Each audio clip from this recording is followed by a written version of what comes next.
Hi guys! So ngayon nag-drawing kami. So nag-start na yung kapatid ko mag-drawing ate ko. Ako nag-drawing. Siya nag-kulay. Dinagdagan ko lang ng kulay. Tingnan niyo. Ayan yung drawing ko ate ko. Ginagamit niya. Ayan yun. Ito yung crayons niya guys yung hindi napuputol.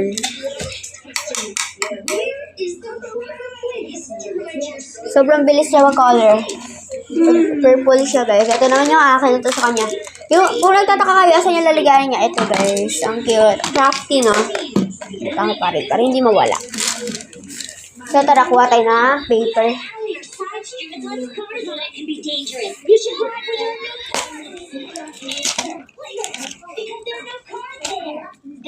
Kuha lang tayo na isang papel.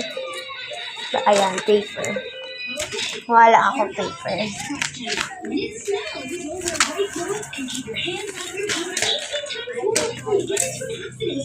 So, tara guys, drawing muna ako. Lagay ko lang yung cellphone sa dito sa lalagyan. Okay guys, tara drawing na tayo. Ayan, nalagay ko na. Okay, so tara drawing. Na-drawing ako ng dress na may heart na pang Valentine's Day. Yung pinaka-color ko lang. Pakita ko na lang sa inyo yung finishing result. Kung malapit na ako, papakita ko sa inyo, ate ko. Let's go! Pagtabod na ako. Ayan guys, tapos na ako, ate ko. Ayan. Tapos lalagyan ko na lang siya ng mga marker. Yung aking marker.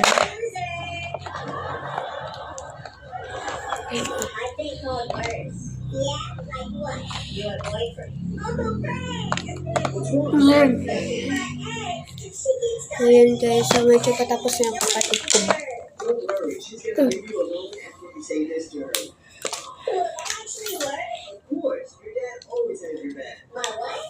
So ayan guys, abangan nyo na lang kasi ko-color tayo. So kulayan lang natin yung damit. Para, alam niyo bakit idea ko to guys? Para hindi siya bumakat sa likod.